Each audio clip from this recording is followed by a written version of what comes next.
consumers are shifting their spending from in-store to Found the online. secret to raking in millions by short run of pennies per purchase. Starting to get out of hand now. Barely keep up with demand. I was born on the south side of the city in a rundown neighborhood. My daddy was a poor man, but he did the best he could. All my brother and my sister were living on the welfare man. It's all bad for business, so they have to change. Just a question of when and how quickly.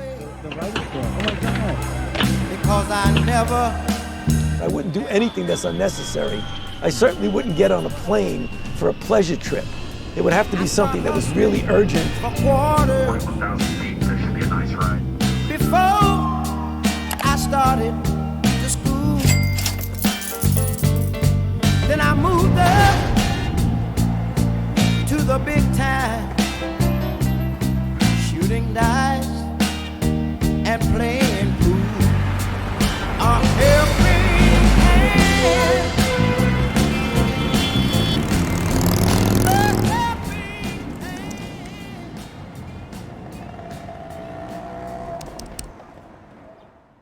In downtown Chicago, rioters and looters hammered business storefronts with bricks and bats. On Delmore Boulevard here in St. Louis, they ignited fires and broke locks on luxury storefronts. In New York, rioters tore through small businesses, outlet malls, and some of the most expensive, high-end stores in the city.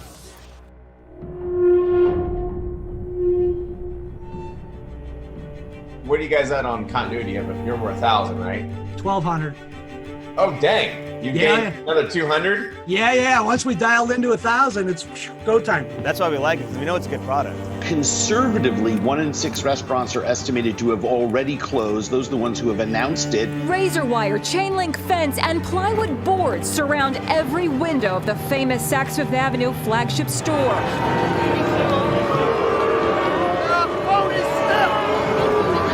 27 days into this shutdown. And it is absolutely a manufactured crisis. Everyone knows. But I think it's going to get worse because of the COVID-19 pandemic. I think we haven't realized the full effect that it has financially and economically. This is Daniel Monteverdi speaking about the economy, that things will get better in New York City. We will have populations coming back. Everybody loves New York City.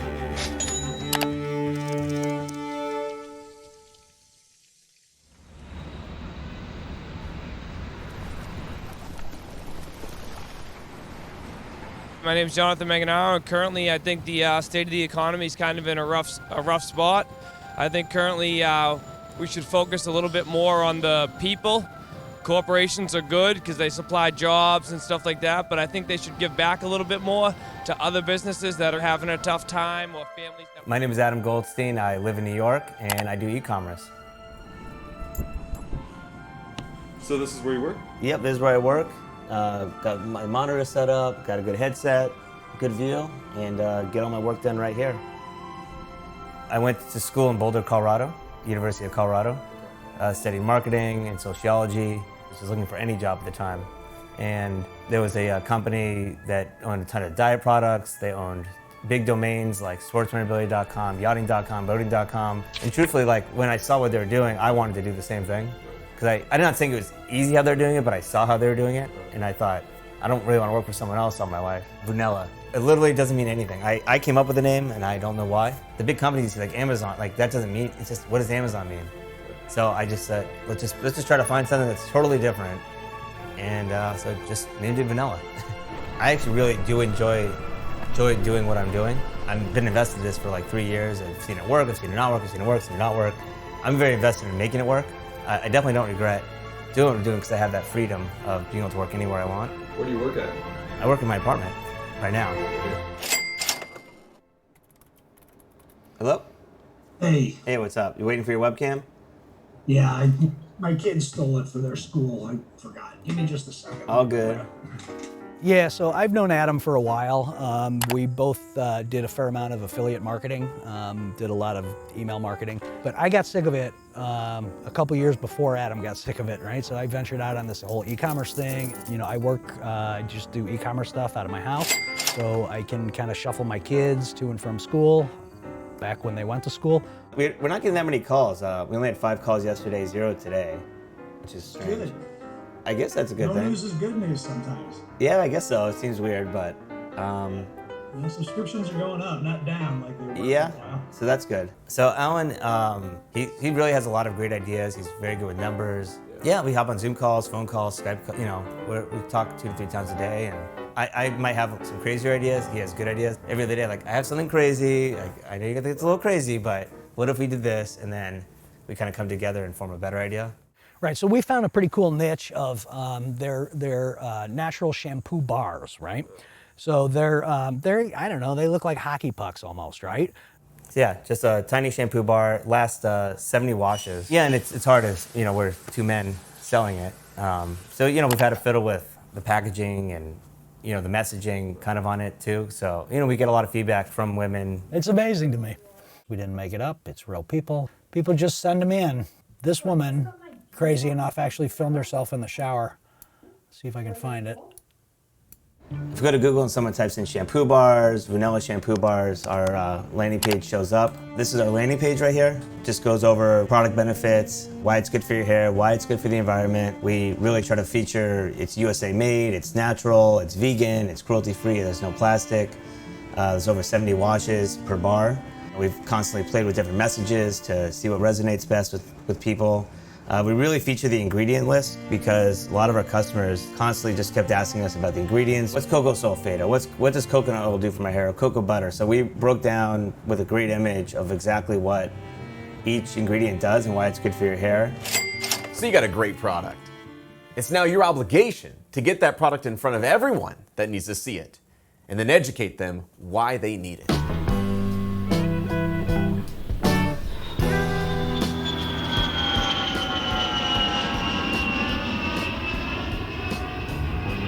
Are you happy with me?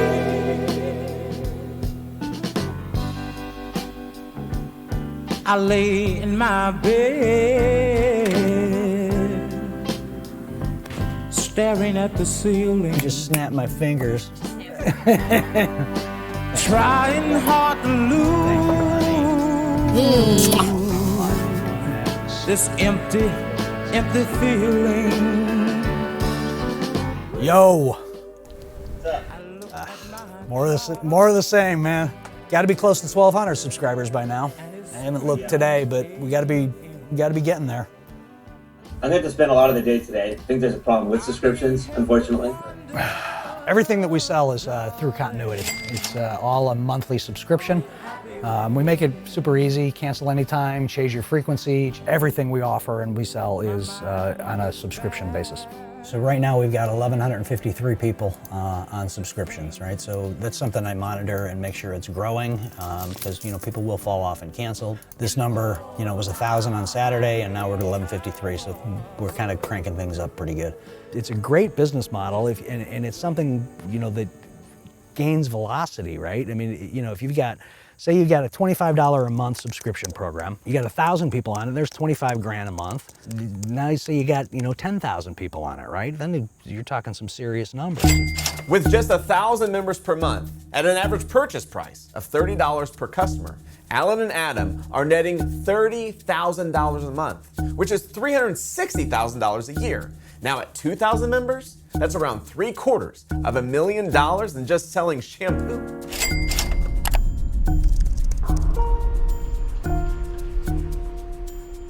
Is there a chance that this tide is turning between online versus brick and mortar? Oh, I don't think so, not at all. Buying online is a huge part of the business today. The mall traffic has been heading south for a long time. In the end, the e-commerce business will continue to grow dramatically.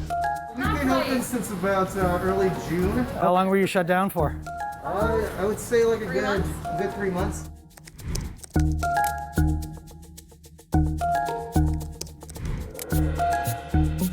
Have you guys seen a lot of increase in sales in online? Well, it's honestly like our sales in person are pretty much like unchanged. Really? Sales online, you get a little bit here and there. Yeah. But we've definitely been making it work. Awesome. Good to hear. When did you guys reopen? We just reopened on Tuesday, the 15th. So we are one of the last shops in our business at Lush to open. Okay. People are coming by and all this stuff. Yeah. People are still coming by. Definitely like not as much as it used to be because it used to be super busy. Definitely really quiet. Less staff and everything. But overall, pretty chill. You now have 89 stores in this country and over 600 stores worldwide. How have you funded that expansion? It's tricky, isn't it? Because you never really know how the recession has hit your business. All you know is that everybody will use it as an excuse for falling sales or dropping profits. So I think I would prefer to say I don't believe it has. I think quite a lot of the problems we have maybe have been magnified by the recession. What do you think makes your shampoo you sell unique? Right, so all of the claims that Lush makes, we have the exact same ones except for the organic, right? We can't certify that we're organic. And honestly, I'm not quite sure that they can certify they're organic. So is Lush the place that makes the soaps in the store? So they do shampoo bars. They probably were like one of the first people to like kind of bring them out to the public, but they've got brick and mortar stores really. We get a lot of comments of, oh, I get mine at Lush, you know. Yeah. Kind of stuff. Lush, I'm a little suspicious of Lush, right? So they're a big brick and mortar store, right? They've got in the shopping malls, they've got their brick and mortar locations. I looked just the other day and their shampoo bars, they have a picture of them and it's got Chinese writing on it. Now, I don't know if it's like a fortune cookie Chinese writing thing, because there's like a cute saying in English, right? And then there's Chinese writing on there. Our products are 100% made in the USA. So I think there might be some trust factors that are more inherent to a brick and mortar business. Online retailing is becoming so much more trusted by the average person these days. They don't even hesitate anymore to buy stuff online.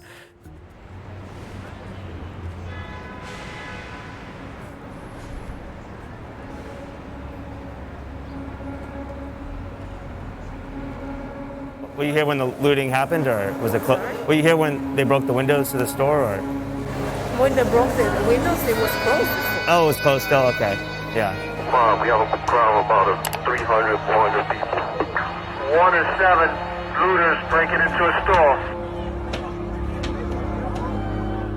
In New York, rioters tore through small businesses, outlet malls, and some of the most expensive, high-end stores in the city.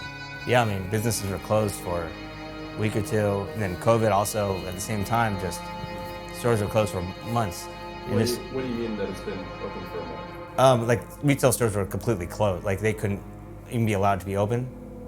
So you couldn't even go to Nordstrom or H&M to buy anything because they were just the state made them closed. So you see how narrow the window is. But New York pause has worked. The close down has worked.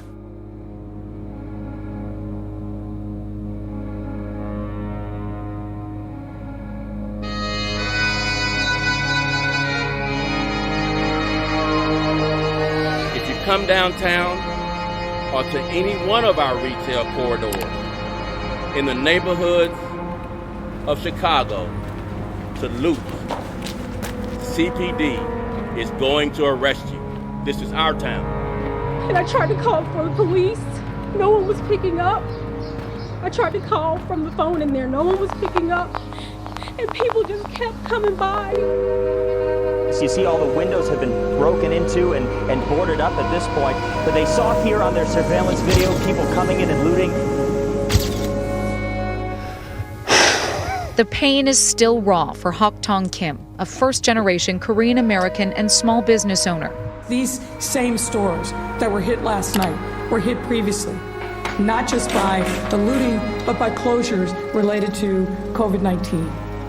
Stores that were targeted were more than just large chain stores. They were all small businesses and restaurants. And as so many today are now boarding up, others who were spared this weekend are clearing out what they have left, including roller skates. It breaks me up because I was born here, raised here, and there's really no reason why we tear up our own community. Now, some of these businesses have been around hundreds of years, some built on the blood, sweat, and tears of families who cared about the people they served and the products. I would strongly suggest make sure you have an online presence. I mean, no one could have predicted this, but, you know, if there's a second wave or, you know, more looting or, I don't know, or just in general, just the overhead and the hassle of a brick and mortar store, you need an online presence. I think it's going to be scary and it'd be very difficult just to have a retail store, especially right now. I mean, it was probably hard before. I can only imagine it's so much harder for the next couple of years until things go back to normal. You know, again, limiting the hours, potentially the state closing all the stores again.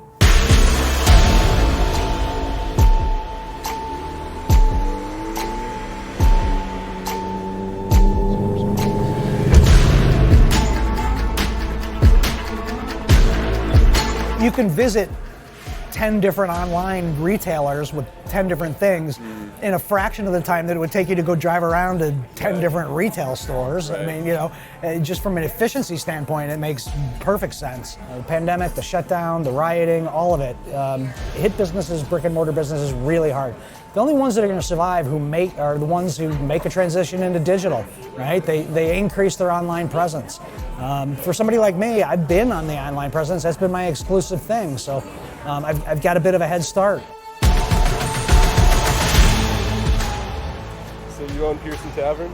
Yes, I own Pierce Tavern with my brother Sam. We had a staff of over 100 people, and it was the most difficult time for us to have to tell them that we were no longer going to be open and had really no defined ending for when we were reopening. Just doing takeout, especially for those 3 months, and now especially, you know, having only 25% capacity inside, the dynamic is definitely challenging for our business. Even with the stimulus checks subsidized to businesses, there are still plenty of small businesses burning like wildfire in this economic crisis, and unfortunately, business owners weren't prepared. My store is growing and exploding, and they're still taking the baby steps and trying to figure out how to transition. If they don't transition, they're not going to make it.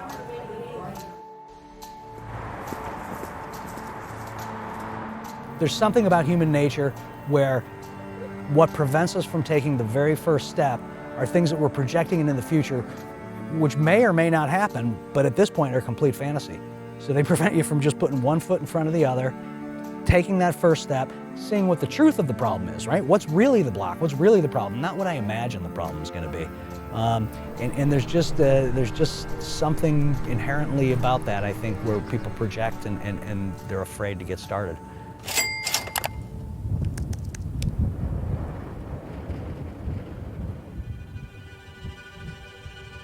The information superhighway and one of its main thoroughfares, an online network called Internet.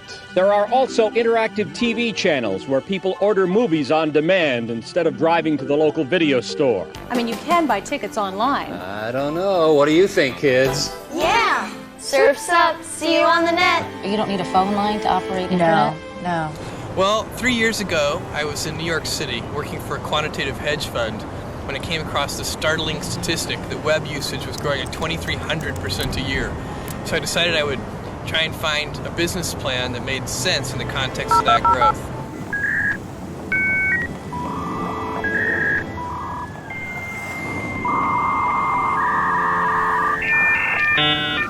I think it's going to be scary and it'd be very difficult just to have a retail store, especially right now. I mean, it was probably hard before. I can only imagine it's so much harder for the next couple of years until things go back to normal. I need you to understand that 1, we don't know when the shutdown ends. 2, we don't know how much we would be reimbursed because the rules of the game have shifted so radically. 3, there are scenarios where we never get reimbursed. How is it going to break the news to my family and pay all of our expenses? I would soon be living on unemployment. Disney is laying off 28,000 domestic employees at its parks, experiences, and product segment. Now that will affect employees across all levels. You you prefer Coke over Pepsi, you could be in trouble. The Coca-Cola company says the coronavirus outbreak is disrupting its supply chain for artificial sweeteners sourced from China. Forever 21 says it will try to refocus its product assortment, streamline its supply chain, and grow sales online. Breaking news for you here on this Wednesday morning. A total of 4 positive COVID tests in the NFL. Not surprised, not one bit. Oh my God. We could still be talking about next summer before people really feel fully comfortable just walking back in and packing a bar or packing a restaurant. We were betting that it was not a zero-sum game. Fortunately, we were right. I'm just trying to think about the future and not be sad. Beautiful statement.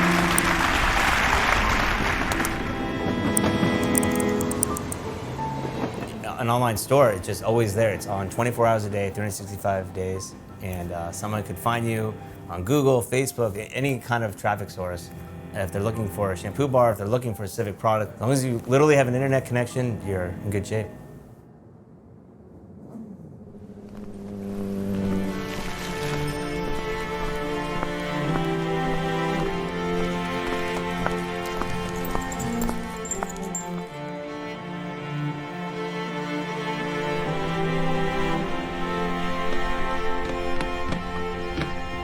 So much of it is mental. I mean, so much of it really is just a matter of, not accepting failure, not accepting, kind of where you're at, right?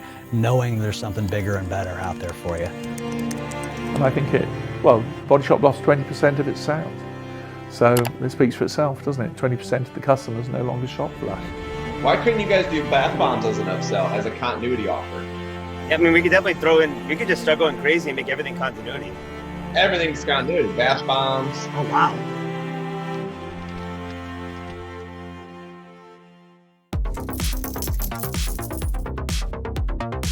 So what do you think? It's pretty crazy, right? I mean, if you want to learn how to start your own business with your own crazy idea, just go to talktotrey.com. Learn the format to create an online, sustainable business that is profitable, one that you totally own and control. You see, we'll show you how to build a website, choose a product, choose a market, and sell to your consumers worldwide. There are no limits. Join us, mentor with us, and we can show you how to do it just like my students did with their business.